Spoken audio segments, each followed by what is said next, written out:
안녕하세요. Korean Language Sharing Learning Channel အနေနဲ့ကြိုဆိုပါရစေ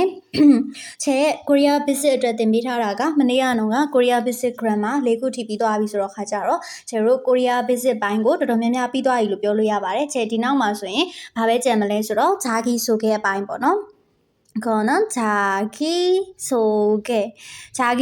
ပိုင်းပေါ့자기ဆိုတာကကိုပြောတာပါ자기ဆိုတာအချစ်လေးပြောမုံနော်소개가မိတ်ဆက်တာကိုပြောတာပါ자기 소개ကိုမိတ်ဆက်ခြင်းဆိုတဲ့အပိုင်းလေးပြီးသွားလို့ရှိရင်ကျတို့ basic ကြီးတစ်ခုလုံးပြီးသွားပြီလို့ပြောလို့ရပါတယ်ဒါတော့ basic မှာတည်တဲ့ meaning တွေကိုတော့ကျတဖြည်းဖြည်းချင်းနဲ့short ထဲမှာတစ်နေ့ကို9လုံးစီတင်ပေးသွားပါမယ်အဲ့တော့ short video တွေကိုလိုက်ကြည့်ပေးဖို့မျှော်လင့်နေပေါ့နော်အဲကြတော့ channel ကို subscribe လေးတော့လုပ်ထားပေးပါဟုတ်ပြီဒီနေ့ကကြတော့တင်ထားပြီးသားbasic မှန်သမျှကိုခြေအားလုံးကိုအနှစ်ချုပ်ပေးပါမယ်။အဲကြတော့ basic part 1ကနေပြီးတော့ part 90 ထိဟုတ်ပြီနော်19အပိုင်း19ထိကိုခြေပြန်ပြီးတော့အနှစ်ချုပ်ပေးပါမယ်။အနှစ်ချုပ်ပြီးရင်ပထမဦးဆုံး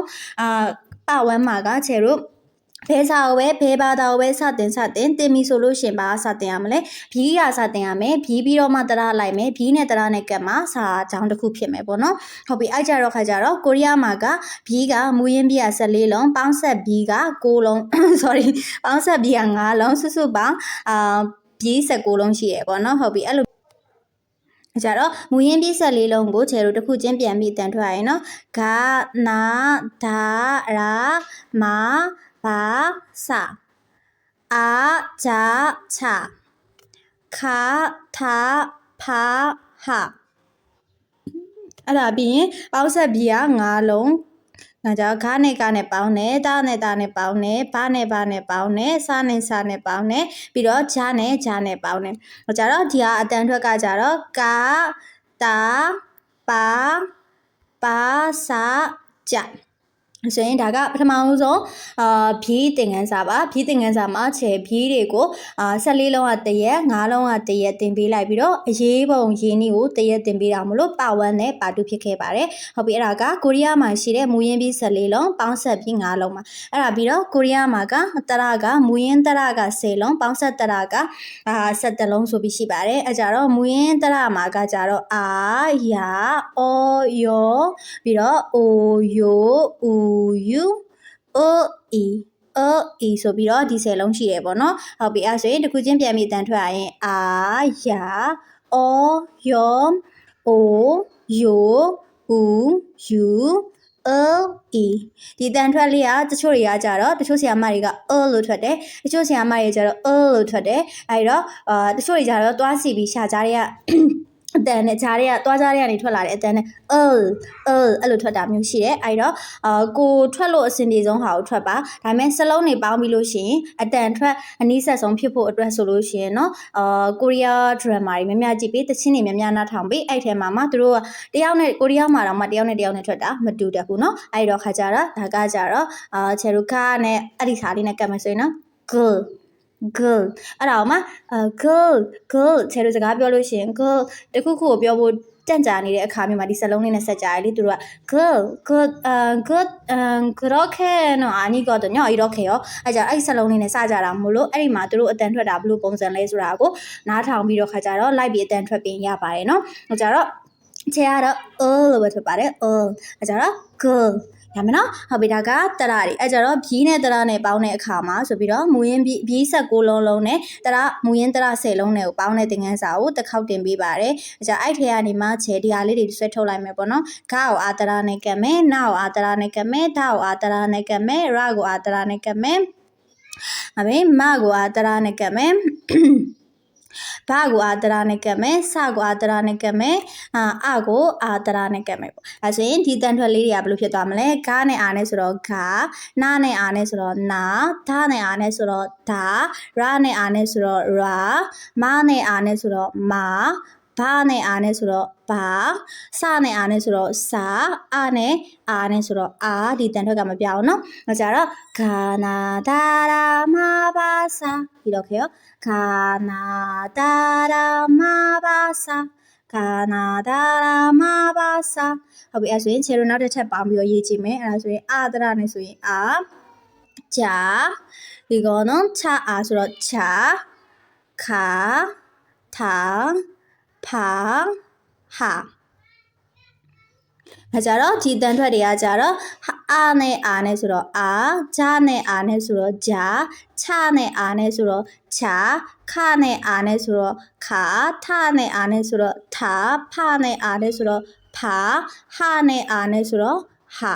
အဲ့တော့အစောနာကကြတော့ခါနာဒါရာမဘာစာ이거는 아자차카타파하 이렇게요. 아자차카타파하 아자차카타파하 ဟုတ်ပြီအဲ့ဆိုရင်ဂါကနေတစ်ခေါက်ပြန်ဆိုရလို့ရှိရင်ခါနာဒါရာမဘာစာ아자차카타파하 이렇게요. ဟုတ်ပြီဒါကဘီးနဲ့တရနဲ့ပေါင်းတဲ့ဟာတွေကိုခြေစရာခွက်နဲ့ရဲ့အတန်နဲ့ရဲ့တစ်ခေါက်တင်ပေးပြီးသွားပြီပြီးတော့ခါကြတော့ခြေတို့အဲ့ဒီဟာတွေပြီးသွားတော့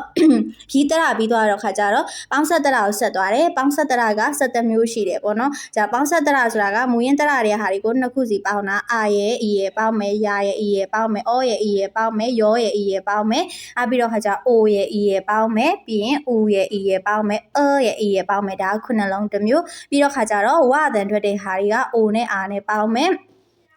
ဦးနဲ့အောနဲ့ပေါင်းမယ်ပြီးရင်အိုနဲ့အေနဲ့ပေါင်းမယ်ပြီးလို့ရှိရင်ဦးနဲ့အေနဲ့ပေါင်းမယ်ဆိုပြီးတော့ခါကြတော့ဒါကပေါင်းဆက်တရာဆက်တလုံးမှာအဲကြတော့ဒီဟာအတန်ထွက်တွေက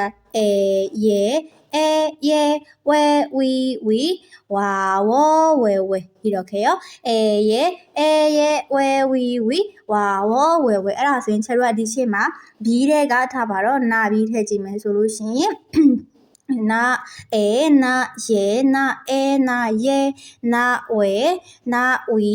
နာဝီနာဝါနာဝနာဝေနာဝေအားကြတော့ဒီဟာမျိုးတွေဆိုအတန်တစ်ခေါက်ပြန်ထွက်ရပြီဆိုလို့ရှိရင်နာဆိုလို့ရှိရင်ချဲတို့အတန်ဘယ်လိုထွက်မလို့နဲနာယေကညဲဘာလို့ဆိုတော့နာကရပလက်အတန်ရပလက်တရရနဲ့တွေ့ပါတဲ့ထွက်မှာလဲညအတန်ထွက်မှာနော်နာကနဲ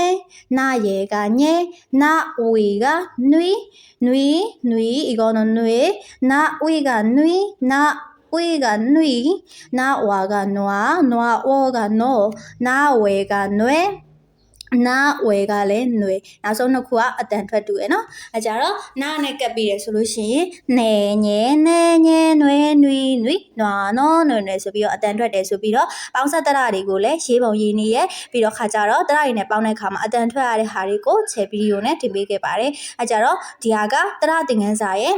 ဘီးသင်ခန်းစာရဲ့ basic မှာမဖြစ်မနေသိရမယ်ဘီးရဲ့ဘာရဲ့ပြီးသွားလဲတရနဲ့ပြီးသွားတာပါဘီးရဲ့တရရဲ့ဘီးရဲ့တရရဲ့ကိုပေါင်းတာကြီးလည်းပြီးသွားပါတယ်အဲကြတော့မူရင်းပြီးက14လုံးပေါင်းဆက်ပြီးက5လုံးစုစုပေါင်း19လုံးအဲ့ဒီ19လုံးရဲ့မူရင်းတရက10လုံးပေါင်းဆက်တရက17လုံးစုစုပေါင်း21လုံးရဲ့ဒီဟာတွေပေါင်းတဲ့အခါမှာအတန်ထွက်တွေဘယ်လိုရှိလဲဆိုတာကိုခြေတင်ပေးပြီးသွားပါပြီအဲ့ကြတော့ဒါကပထမဆုံးသင်ခန်းစာအဲ့ကြောင့်ဘီးနဲ့တရနဲ့ပေါင်းရင်ခြေတို့အတန်တွေထွက်သွားရင်မို့လို့ဆိုပြီးတော့ခြေမိနစ်တွေကို short ထဲမှာဗာတွေတင်ပေးထားလဲဆိုတော့အသီးတွေကိုတင်ပေးထားပါတယ်အသီးတွေအလုံး20တင်ပေးထားတယ်ပြီးတော့အယောင်တွေလည်းတင်ပေးထားပါတယ်အယောင်ပြီးတော့ခါကြတော့ခြေတို့နေ့ရက်တွေတင်ပေးထားပါတယ်နေ့ရက်ပြီးတော့ခါကြတော့မိသားစုအခေါ်အဝေါ်တွေတင်ပေးထားပါတယ်မိသားစုအခေါ်ဝေါ်ပြီးတော့ခါကြတော့ဒီတပတ်နှစ်ပတ်လို့ခေါ်တဲ့ဟာတွေတင်ပေးထားပါတယ်အဲ့ဒါအားလက်ရက်တွေခေါ်တဲ့အခါဆိုပြီးတော့ချက်တင်ပေးထားပါတယ်ကြတော့ဒါက visit တွေကိုမှဘီးနဲ့တရနဲ့ပေါင်းပြီးတဲ့အခါမှာထွက်ရတဲ့ meaning တွေအဲ့ဒီမှာချေလူပါတွေပါလာလဲဆိုတော့အသက်တွေပါလာတဲ့ခါမျိုးတွေရှိတယ်အဲ့ကြတော့အသက်တန်ဟုတ်ပြီအဲ့ကြတော့ကိုရီးယားမှာကအသက်ကဘယ်နှမျိုးရှိလဲ9မျိုးရှိပါတယ်ဂါနာဒါရာပြီးတော့မာဘာအစမပါပဲနဲ့မပါအဖြစ်မဲ့အဲ့ဒါမှအတန်ပြရကြတော့ဂရဲ့ဒါရဲ့ဟုတ်ပြီနော်ဂရဲ့ဒါရဲ့မိုင်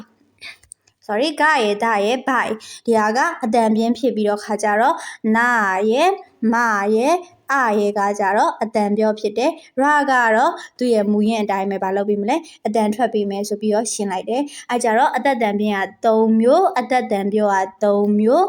ဒါသူ့တိုင်းထွက်တဲ့အတန်က1မျိုးအဲ့ဒီအောင်မှာအသက်တန်9မျိုးတွေကဒီလိုမျိုးအသက်တန်3မျိုး1မျိုးဆိုပြီးတော့3ပိုင်းပြန်ခွဲပါတယ်ပြန်ခွဲပြီးတော့ခါကြတော့ခြေတို့အသက်တွေမှာဘယ်လိုစလုံးတွေဆိုရင်ဘာတန်ထွက်ရလဲဆိုတစ်ခေါက်ပြန်ပြောတော့ဂရုကရုခရုထရုဆိုရင်ဘာတန်ထွက်မလဲဂတန်ထွက်မယ်ဆိုတဲ့ဇာတ်အဲကြတော့အဲ့ဒီဇာတ်ကတော့မဖြစ်မနေကြက်လို့ချဲအဲ့ဒီဗီဒီယိုမှာလည်းပြောခဲ့ပါတယ်အဲ့တော့ဒီဟာမကြက်ထားလို့ရှင် visit ကြီးကရှေ့ရတင်ထားတာတွေအကုန်လုံးကအလကားဖြစ်သွားမှာမို့လို့အဲ့ဒီဗီဒီယိုကိုတေချာလေးတွားကြည့်ပြီးတော့တစ်ခေါက်ပြန်ကြက်ပေးဖို့မျှော်လင့်ပါတယ်နော်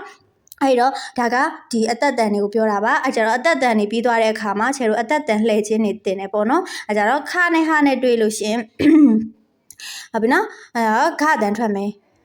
sorry ခနဲ့ဟာနဲ့တွေ့လို့ရှိရင်ခတန်ထွက်မယ်အဲ့ဒီဟာတွေကိုခြေတင်ပေးထားရပေါ့နော်ခြေတစ်ခေါက်ပြန်ရေးပေးမယ်ဒါတော့ခနဲ့ဟာနဲ့တွေ့လို့ရှိရင်ခနဲ့ဟာနဲ့တွေ့ရင်ခတန်ထွက်မယ်အဲ့ဒီဟာမျိုးတွေပြီးလို့ရှိရင်စနဲ့ဟာနဲ့တွေ့လို့ရှိရင်ထတန်ထွက်မယ်အဲ့ဒီအသက်တန်ပြောင်းလဲခြင်းတွေအသက်တန်ပြောင်းလဲခြင်းကိုလည်းဗီဒီယို3ခုခွဲပြီးတော့တင်ပေးထားပါတယ်အသက်တန်ပြောင်းတာတွေတင်ပေးပြီးတော့မှခြေပါရီဆက်တင်ထားလဲဆိုတော့မနေ့က grammar တွေကိုဆက်တင်ပါတယ်အဲ့တော့ grammar ပြီးသွားရင် basic ကြီးကတော်တော်များများပြီးသွားပါပြီခြေ grammar ပြီးသွားရင်နောက်ထပ်ကျန်မှာပါလဲဂျာဂီဆိုခဲ့ပဲကျန်မှာမို့လို့အဲ့ဒီ grammar အထိကိုအရင်ဆုံးရအောင်လို့တစ်ခေါက်ပြန်ကြည့်ပေးဖို့ခြေသတိပေးတဲ့အနေနဲ့ဒီဗီဒီယိုကိုတင်ပေးရတာဖြစ်ပါတယ်ဟုတ်ပြီအဲ့ဒါဆိုရင်နောက်ထပ်ဗီဒီယိုမှာကိုမိတ်ဆက်ချင်းဆက်သွားမယ်ပြီးရင် visit မှာတည်ထိုက်တဲ့ meaning လေးတွေကိုshort video တွေထဲမှာတင်ပေးသွားမှာမို့လို့ channel လေးကို subscribe လုပ်ပေးပါလို့ပြောချင်ပါတယ်감사합니다